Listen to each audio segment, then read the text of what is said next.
నమస్కారం. డి న్యూస్కు స్వాగతం. నేను మీ శ్రీనివాస్. డి న్యూస్లో ముఖ్యాంశాలు. రాష్ట్ర బడ్జెట్లో కొరత ఉన్న మంగళగిరి నియోజకవర్గంలో అభివృద్ధి ఆగటం లేదన్న మంత్రి నారా లోకేష్. రెండో రోజు పేదలకు పట్టాలు పంపిణీ కొనసాగింపు. తెలంగాణ రెడ్కో డిఈ వెంకటరమణ నివాసంలో ఏసీబీ సోదాలు. 8 బృందాలతో తనిఖీలు చేసి భారీగా ఆస్తి పత్రాలు గుర్తించిన అధికారులు. శంషాబాద్ ఎయిర్పోర్టు సమీపంలో ఇండిగో ఉద్యోగినిపై క్యాబ్ డ్రైవర్ హత్యాచార యత్నం. నిందితుడి కోసం పోలీసులు గాలింపు చర్యలు. రాష్ట్రానికి బడ్జెట్ కొరత ఉన్న మంగళగిరిలో అభివృద్ధి ఆగటం లేదని మంత్రి నారా లోకేష్ అన్నారు. ప్రభుత్వ నిధులతో ఇబ్బంది ఉంటే సిఎస్ఆర్ నిధులు, వివిధ ప్రత్యామ్నాయ మార్గాలు చూసుకొని అభివృద్ధి పనులు చేస్తున్నామని అన్నారు. ఎక్కడా ఎలాంటి ఆరోపణలకు లేకుండా పారదర్శకంగా ఇళ్ల పట్టాలు పంపిణీ చేస్తున్నామని అన్నారు. మంగళగిరి నియోజకవర్గం మన ఇల్లు మన లోకేష్ పేరిట ఇళ్ల పట్టాల పంపిణీ కార్యక్రమం కొనసాగించారు. 2 రోజుల్లో 3,000 మందికి పట్టాల పంపిణీ చేశారు. ప్రజలు కొండవాలు ప్రాంతాలు, అటవీ భూములు, దేవాలయ భూముల్లో ఇళ్లు నిర్మించుకొని దశాబ్దాలుగా నివసిస్తున్నారు. లబ్ధిదారులకు నూతన వస్త్రాలు, పసుపు కుంకుమతో పట్టా పంపిణీ చేశారు. దేశం మొత్తం నిడమర్రు పాఠశాల గురించి మాట్లాడుకోవడం గర్వంగా ఉందని లోకేష్ అన్నారు. ఇంటి పట్టాలతో పాటు భూగర్భ డ్రైనేజీ, 100 పడకల ఆసుపత్రి, నీటి సమస్య ఇలా అన్నింటికీ 2 ఏళ్లలోనే పరిష్కారం చూపిస్తున్నామని అన్నారు. మంగళగిరి ప్రజలు ఓడించారనే కసితో ఇంకా బాగా పనిచేశానని అన్నారు. ప్రతిపక్షంలో ఉండగా 29 సంక్షేమ పథకాలు సొంత నిధులతో అమలు చేసి అధికారం ఇస్తే ఇంకెలా చేస్తానని ప్రజలకు భరోసా కల్పించానని లోకేష్ చెప్పారు.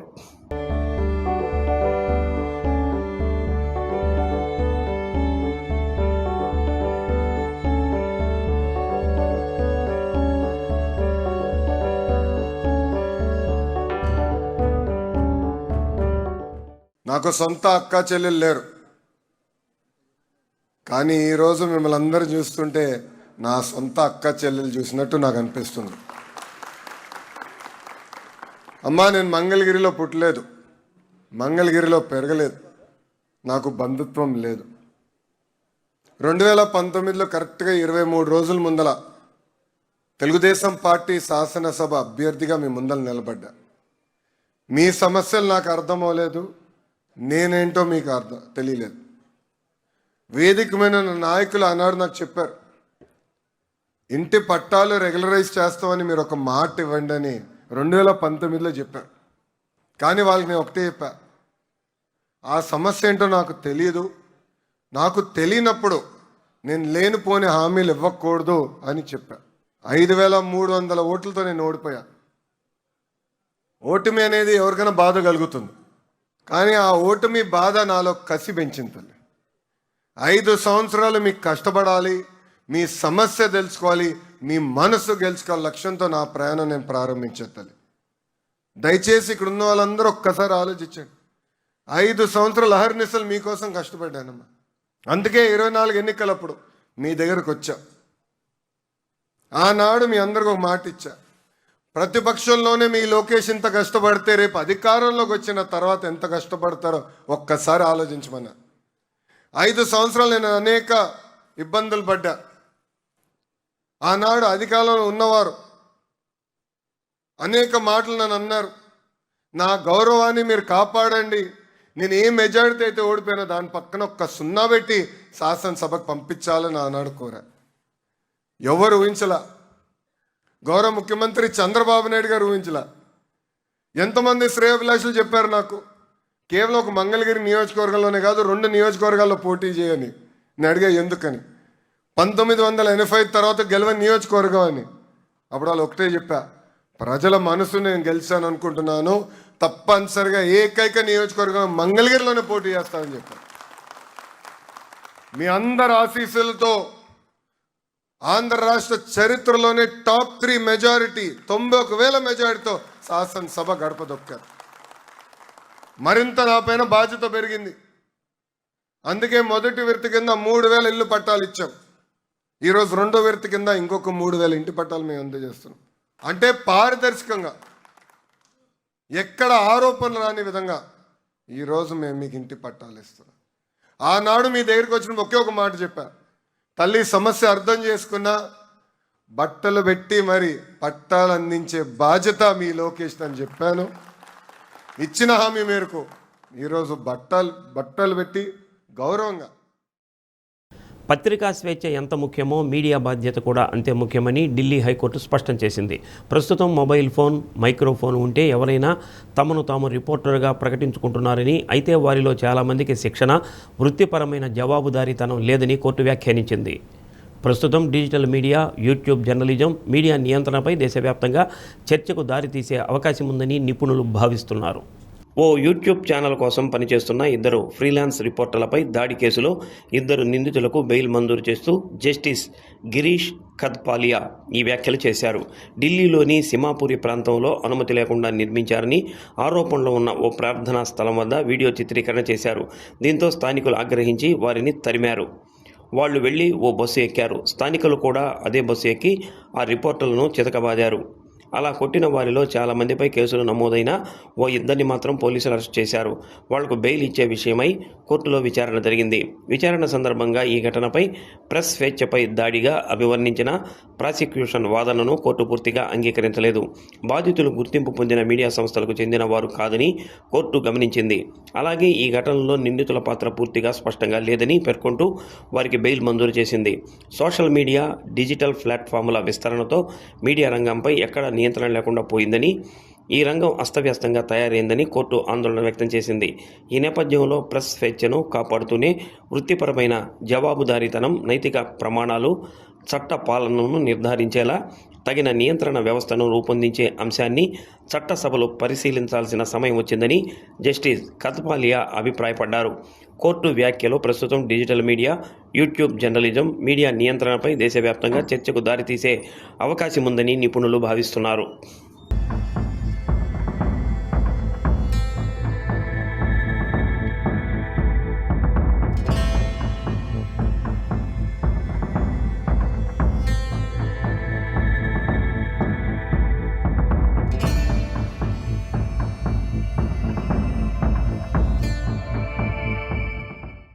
తెలంగాణ రెడ్కో డిఈ ముత్యం వెంకటరమణ నివాసంలో ఏసీబీ సోదాలు కొనసాగుతున్నాయి. ఆదాయానికి మించి ఆస్తులు ఉన్నాయనే ఆరోపణల నేపథ్యంలో అధికారులు తనిఖీలు చేపట్టారు. హైదరాబాద్ మాదాపూర్లోని డిఈ ఇల్లుతో సహా మరో 15 ప్రాంతాల్లో డీఎస్పీ ముజిద్ ఖాన్ ఆధ్వర్యంలో సోదాలు కొనసాగుతున్నాయి. మొత్తం 8 బృందాలుగా ఏర్పడిన అధికారులు స్థిర చరాస్తులకు సంబంధించిన పత్రాలు, భారీగా నగదు స్వాధీనం చేసుకున్నట్లు సమాచారం. సోదాలు పూర్తి కావడానికి ఇంకా సమయం పడుతుందని, పూర్తయిన అనంతరం వివరాలు వెల్లడిస్తామని ఏసీబీ అధికారులు తెలిపారు.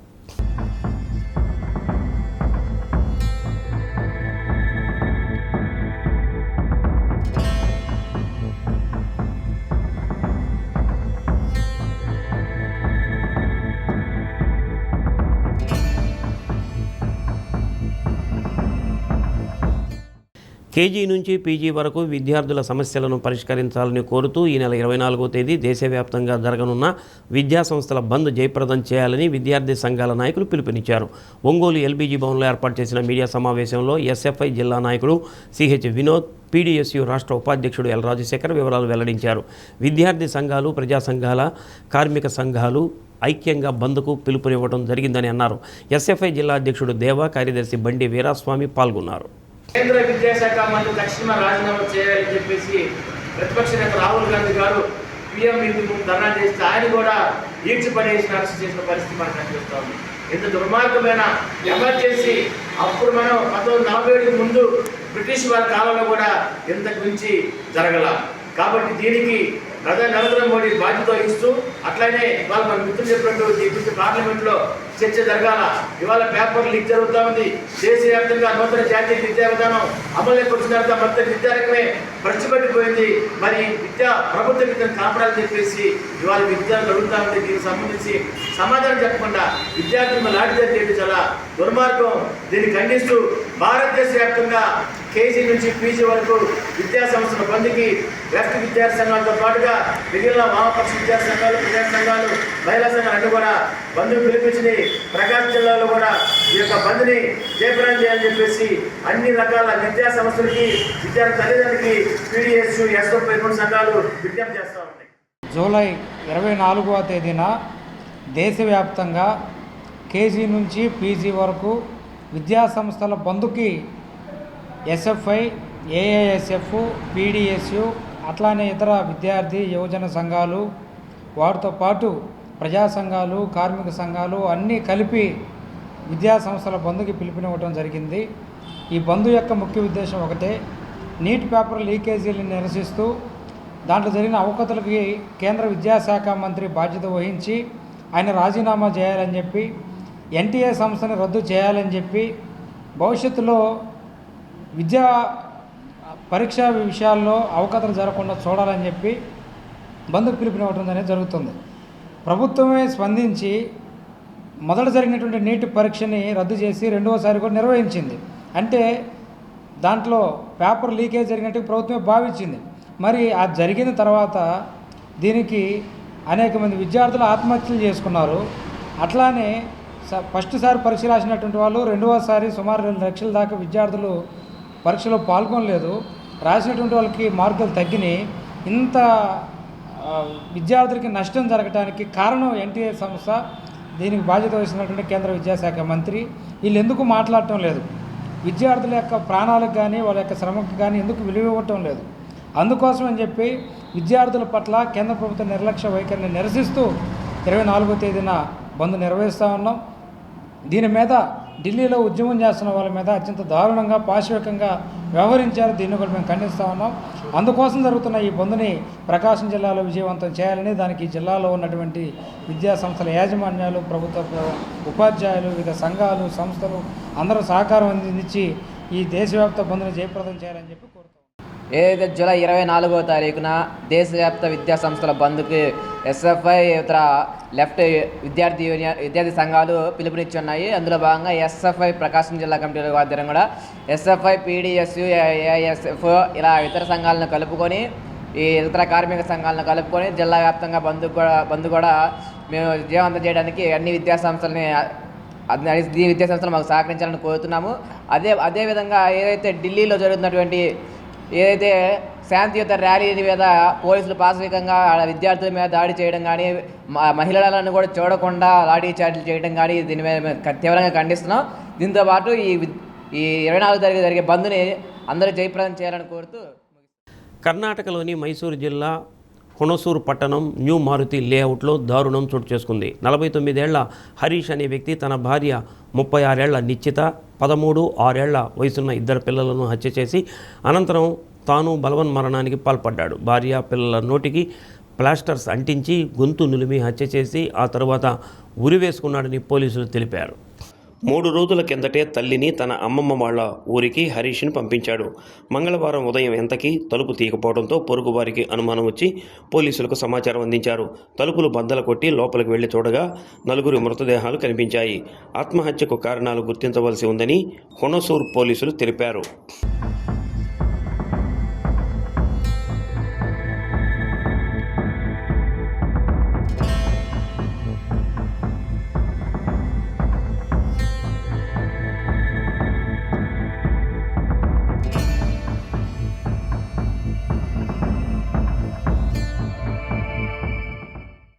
మాదక ద్రవ్యాల నిర్మూలనలో భాగంగా నిర్వహించిన తనిఖీల్లో పూరి నుంచి తిరుపతి వెళుతున్న ఎక్స్ప్రెస్ రైలులో 3 కిలోల గంజాయిని పోలీసులు స్వాధీనం చేసుకున్నారు. ఉన్నతాధికారుల ఆదేశాల మేరకు జిల్లా స్పెషల్ బ్రాంచ్ సిఐ రాంబాబు ఆధ్వర్యంలో రైల్వే పోలీస్, ఆర్పీఎఫ్, చీరాల పోలీసులు రైలులో విస్తృతంగా తనిఖీలు నిర్వహించారు. జనరల్ బోగీలో అనుమానాస్పదంగా ఉన్న ఓ బ్యాగును గుర్తించి తనిఖీ చేయగా అందులో సుమారు 3 కిలోల గంజాయి లభ్యమైంది. ఆ బ్యాగును గుర్తు తెలియని వ్యక్తులు అక్కడే వదిలి వెళ్లినట్లు ప్రాథమిక విచారణలో తేలిందన్నారు. జిల్లా వ్యాప్తంగా మాదక ద్రవ్యాల నిర్మూలనకు ప్రత్యేక కార్యాచరణ కొనసాగుతుందని అన్నారు. ప్రతి వారం ప్రత్యేక ఈగల బృందాల ఆధ్వర్యంలో రైళ్లు, రైల్వే స్టేషన్లు, లాడ్జీలు, వాహనాలతో పాటు పలు ప్రాంతాల్లో విస్తృత స్థాయిలో తనిఖీలు నిర్వహిస్తున్నామని అన్నారు. డాగ్ స్క్వాడ్, ట్రేస్ అవుట్ బృందాలు, సర్వైలెన్స్ వ్యవస్థ, సీసీ కెమెరాల ద్వారా కూడా పర్యవేక్షణ ద్వారా అనుమానాస్పద కదలికలను నిరంతరం గమనిస్తూ మాదక ద్రవ్యాల అక్రమ రవాణాను అరికట్టేందుకు చర్యలు చేపడుతున్నామని అన్నారు. జనరల్ కోచ్లో చెక్ చేస్తుండగా 2 నంబర్ కోచ్లో ఈ గుర్తు తెలియని వ్యక్తులు 3 కేజీల గాంజాని వదిలి వెళ్ళినట్టుగా గుర్తించాము. ఆ బ్యాగ్ను చెక్ చేస్తే దాంట్లో 3 కేజీల గాంజా దొరికింది. జీఆర్పీ పోలీసు వారికి ఫర్దర్ ఇన్వెస్టిగేషన్ నిమిత్తం అప్పగించడం జరిగింది. బాపట్ల జిల్లా ఎస్పీ గారు ఈ గాంజాని మన జిల్లా నుంచి నిర్మూలించడం భాగంగా పకడ్బందీగా వెహికల్ చెకింగ్, వారంలో ఒకరోజు వెహికల్ చెకింగ్, అదేవిధంగా లాడ్జీ చెకింగ్స్, తర్వాత డ్రోన్ సర్వేలెన్స్, అదేవిధంగా టెక్నాలజీ ఉపయోగించి హాట్స్పాట్స్, గాంజా హాట్స్పాట్స్, అబాండెడ్ ప్లేస్లని చెక్ చేస్తూ టెక్నాలజీ ఉపయోగించి ఈ నేరస్తుల యొక్క వివరాలను సర్వేలెన్స్ చేస్తున్నాం. ఈ విధంగా చేయడం వల్ల మన బాపట్ల జిల్లాలో గాంజా ఎక్కడ కూడా వాడినట్లు మనకి ఇన్ఫర్మేషన్ లేదు. అదేవిధంగా ఎక్కడ వాడటం లేదు, అదేవిధంగా ఎక్కడ పండించడం కూడా లేదు. ఈ విధంగా చేయడం వల్ల మన బాపట్ల జిల్లాలో గాంజా ఎక్కడ కూడా లేకుండా చేస్తున్నాం. ట్రైనీ ఐపీఎస్ ఉదయ్ కృష్ణారెడ్డి కేసులో కీలక విషయాలు వెలుగు చూస్తున్నాయి. సూసైడ్ నోట్లో ఉదయ్ కృష్ణారెడ్డి మహిళా ట్రైనీ ఐపీఎస్తో ఏడాదికి పైగా రిలేషన్లో ఉన్నట్లు, గత మే నెలలో ఆమెకు వివాహం అయిన తర్వాత కూడా రిలేషన్ కొనసాగినట్లు రాసినట్లు సమాచారం. ఈ నేపథ్యంలో పరస్పర గొడవలతో తామిద్దరం ఉన్న వీడియోలను ఆమె భర్తకు పంపించినట్లు ఈ లేఖలో పేర్కొన్నారని బంధువులు అంటున్నారు. రిలేషన్ కొనసాగించకపోవడంతోనే తనపై అక్రమ కేసులు పెట్టారని ఆరోపించారు. ఆత్మహత్యా యత్నం చేసిన ఉదయ్ కృష్ణారెడ్డి నేడో రేపో హాస్పిటల్ నుండి డిశ్చార్జ్ కానున్న నేపథ్యంలో అత్యాపూర్ పోలీసులు వేగం పెంచారు. అత్తాపూర్ పోలీస్ స్టేషన్లో నమోదైన ఈ కేసును పోలీసు ఉన్నతాధికారులు ఉమెన్ సేఫ్టీ వింగ్కు బదిలీ చేసిన విషయం తెలిసిందే. ఈ కేసు బదిలీ అనంతరం DCP Lavanya Sardar Vallabhbhai Patel national police అకాడమీకి చేరుకుని దర్యాప్తు ప్రక్రియను ప్రారంభించారు. కేసులో ఫిర్యాదు చేసిన ట్రైనీ ఐపీఎస్ అధికారి వాంగ్మూలాన్ని నమోదు చేయడానికి ఆమె అకాడమీకి వెళ్లారు. అకాడమీలో ఉన్నతాధికారుల సమక్షంలో ట్రైనీ ఐపీఎస్ స్టేట్మెంట్ను రికార్డు చేయనున్నారు. ఈ వాంగ్మూలం కేసు దర్యాప్తులో అత్యంత కీలకంగా మారే అవకాశం ఉందని అధికారులు భావిస్తున్నారు.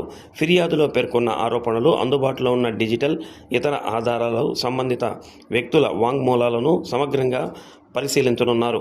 మహిళా భద్రతకు సంబంధించిన అంశం కావడంతో ఈ కేసును ఉమెన్ సేఫ్టీ వింగ్కు బదిలీ చేయడం ప్రాధాన్యత సంతరించుకుంది. ఈ కేసు దర్యాప్తు సమయంలో అకాడమీలోని అధికారులు, సహచర ట్రైనీలు, ఇతర సంబంధిత వ్యక్తుల వివరాలను కూడా సేకరించే అవకాశం ఉంది. కేసుకు సంబంధించిన అన్ని కోణాలను పరిశీలించి వాస్తవాలను ప్రత్యేక దర్యాప్తు బృందం వెలుగులోకి తీసుకురానుంది. డీసీపీ లావణ్య నాయక్ జాదవ్ స్వయంగా పర్యవేక్షిస్తున్న ఈ విచారణలో ట్రైనీ ఐపీఎస్ అధికారి ఇచ్చే వాంగ్మూలం కీలక ఆధారంగా మారనుంది. ఈ తాజా పరిణామాలతో ఉదయ్ కృష్ణారెడ్డి కేసు దర్యాప్తు మరింత వేగం పుంజుకునే అవకాశం ఉంది.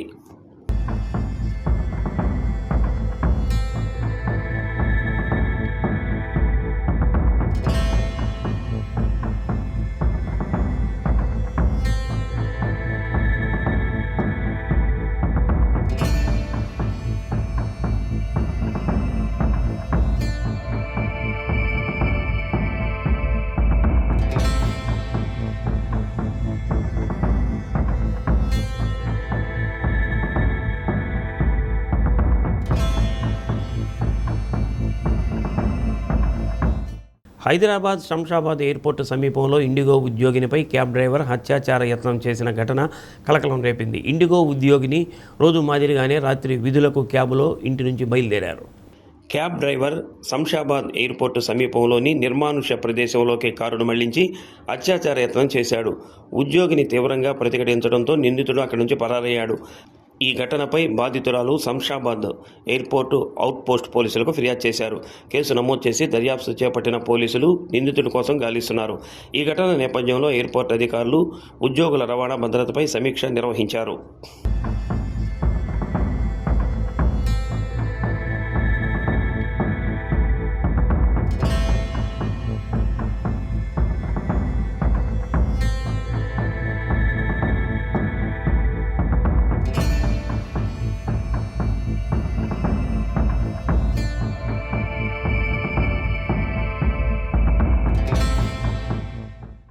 ప్రకాశం జిల్లా ఒంగోలు ప్రాంతీయ ఉప రవాణా శాఖ కార్యాలయంలో బ్రేక్ ఇన్స్పెక్టర్ అల్లరి కిరణ్ ప్రభాకర్ నెల్లూరులోని ఓ ప్రైవేట్ ఆసుపత్రిలో చికిత్స పొందుతూ అర్ధరాత్రి మృతి చెందారు. మృతదేహాన్ని సాయంత్రం ఆయన స్వగ్రామం రామాయపట్నానికి తీసుకురానున్నట్లు కుటుంబ సభ్యులు తెలిపారు. ఆయన మృతి పట్ల డిప్యూటీ ట్రాన్స్పోర్ట్ కమిషనర్ సుశీల, సహచర అధికారులు, సిబ్బంది సంతాపం తెలిపారు. ఆ చిన్నారులకు ఏ అవసరం వచ్చినా నేరుగా అడిగే పరిస్థితి లేదు. ఎదుటి వాళ్ళు నోటితో చెప్పినా వినడం కష్టం. కేవలం సైకిళ్లతోనే జీవితం వెళ్లదీస్తూ ప్రభుత్వం అందిస్తున్న అవకాశాన్ని అందిపుచ్చుకొని విద్యాబుద్ధులు నేర్చుకుంటున్నారు. ప్రత్యేక పరికరాలతో అనుభవం కలిగిన ఐఎస్ఎల్ టీచర్లతో సంజ్ఞా భాష నేర్పిస్తూ పుట్టుకతో దివ్యాంగులైన వారిని ప్రయోజకులుగా తీర్చిదిద్దుతున్న ఒంగోలు బదిరుల ఆశ్రమ పాఠశాలపై డి న్యూస్ ప్రత్యేక కథనం. ఒంగోలు కేంద్రంగా బదిరుల ఆశ్రమ పాఠశాల చాలా కాలం పాటు అద్దె భవనంలో నిర్వహించేవారు. 2014లో తెలుగుదేశం ప్రభుత్వంలో అప్పటి ఒంగోలు ఎమ్మెల్యే దామచల జనార్దన్ బదిరుల విద్యార్థులకు అన్ని వసతులతో ఒక పాఠశాల ఏర్పాటు చేయాలని సంకల్పించారు. భాగ్యనగర్లోని వెలుగు శిక్షణా కేంద్రంలో ఒక స్థలాన్ని బదిరుల ఆశ్రమ పాఠశాలకు కేటాయించి 4 కోట్ల రూపాయల నిధులతో బాలబాలికలకు ప్రత్యేక వసతి సదుపాయం, డైనింగ్ హాల్, తరగతి గదుల నిర్మాణం చేపట్టారు.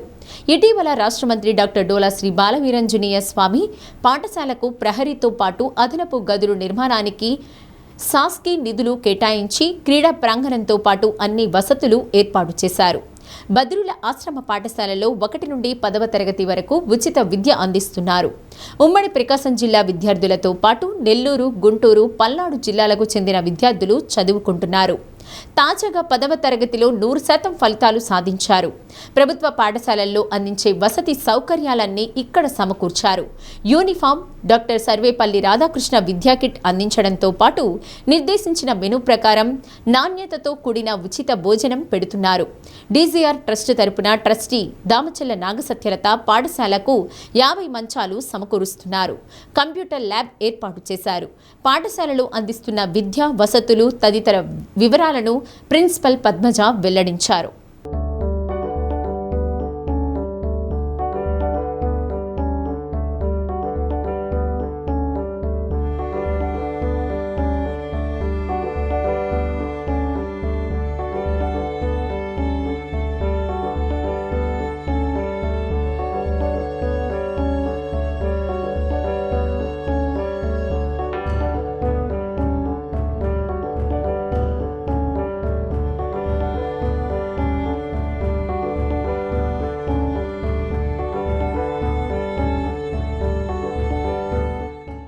గత విద్యా సంవత్సరంలో మా పాఠశాలలో 10వ తరగతి విద్యార్థులు 100% ఉత్తీర్ణత సాధించడం జరిగింది.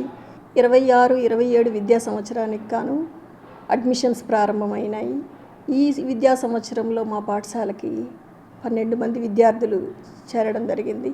ఇక్కడ 1వ తరగతి నుంచి 10వ తరగతి వరకు అన్ని వసతులతో కూడిన వసతి గృహాలు, బాలురకు బాలికలకు ప్రత్యేక వసతి గృహాలు అన్ని సౌకర్యాలతో ఉన్నవి.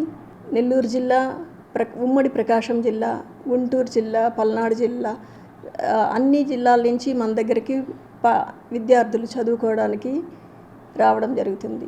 ఈ ప్రభుత్వంలో విద్యార్థులకి మన ప్రభుత్వం కల్పిస్తున్న సౌకర్యాలన్నీ మా పాఠశాలలో కూడా అన్నీ ఇవ్వడం జరుగుతుంది. ఉచిత యూనిఫామ్, ఉచిత బట్టలు, పుస్తకాలు, నోట్బుక్లు, షూసు, బెల్టు, టై, బ్యాగ్ అన్నీ సర్వేపల్లి విద్యామిత్ర కిట్లకి అన్నీ అందజేయడం జరిగింది విద్యార్థులందరికీ.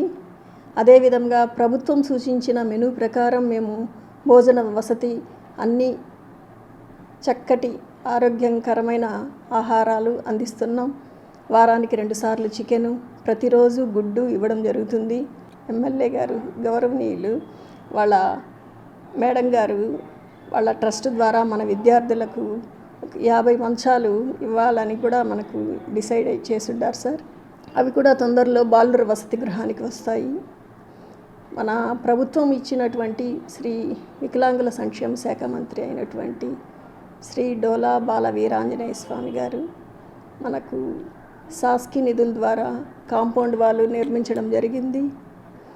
ఆట స్థలము అవన్నీ కూడా మనము సమకూర్చుకున్నాము. చక్కగా బిల్డింగు అన్ని వసతులతో విద్యార్థులకు అనుకూలంగా ఉందండి. అప్పుల భారంతో ఓ వ్యక్తి మనస్తాపానికి గురై ఆత్మహత్య చేసుకున్న సంఘటన పర్తూరు మండలం వీరన్నపాలెంలో జరిగింది. ఎస్ఐ పులిగోపి తెలిపిన వివరాల ప్రకారం బోడవాడ పొలాల్లో 50 ఏళ్ల తిమ్మనపల్లి శ్రీనివాసరావు పురుగు మందు తాగి చనిపోయినట్లు గుర్తించిన గొర్రెల కాపరులు పోలీసులకు సమాచారం అందజేశారని అన్నారు. అప్పుల భారంతో బలవన్ మరణానికి పాల్పడినట్లు కుటుంబ సభ్యులు ఫిర్యాదులో పేర్కొన్నారని తెలిపారు. కేసు నమోదు చేసి దర్యాప్తు చేస్తున్నామని అన్నారు. మృతదేహాన్ని పోస్టుమార్టం నిమిత్తం పర్తూరు ఆసుపత్రికి తరలించినట్లు ఎస్ఐ చెప్పారు.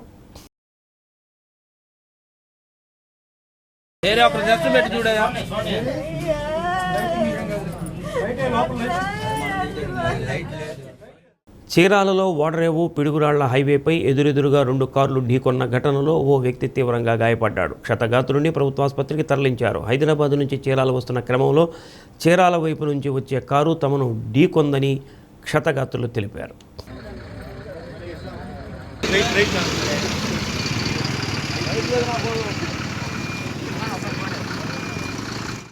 బాపట్ల ఔటర్ హైవేపై ఆసోదివారిపాలెం అమ్మవారి గుడి ముందు మచిలీపట్నం నుండి చీరాలకు రొయ్యల లోడుతో వెళుతున్న మినీ లారీ ప్రమాదానికి గురైంది.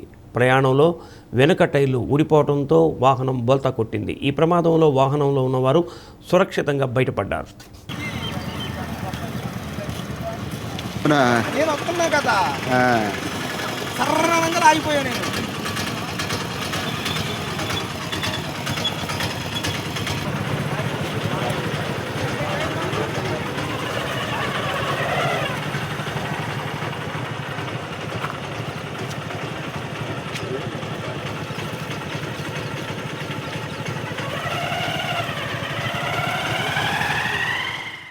బులెటిన్ ముగించే ముందు ముఖ్యాంశాలు మరోసారి. రాష్ట్ర బడ్జెట్లో కొరత ఉన్న మంగళగిరి నియోజకవర్గంలో అభివృద్ధి ఆగటం లేదన్న మంత్రి నారా లోకేష్. 2వ రోజు పేదలకు పట్టాలు పంపిణీ కొనసాగింపు. తెలంగాణ రెడ్కో డిఈ వెంకటరమణ నివాసంలో ఏసీబీ సోదాలు. 8 బృందాలతో తనిఖీలు చేసి భారీగా ఆస్తి పత్రాలు గుర్తించిన అధికారులు. శంషాబాద్ ఎయిర్పోర్టు సమీపంలో ఇండిగో ఉద్యోగినిపై క్యాబ్ డ్రైవర్ హత్యాచార యత్నం. నిందితుడి కోసం పోలీసులు గాలింపు చర్యలు. డి న్యూస్లో నేటి మాట. పక్కన ఉన్నప్పుడు పట్టించుకోం, కోల్పోయాక వెతుక్కుంటాం. అది మనిషైనా విలువైన వస్తువైనా.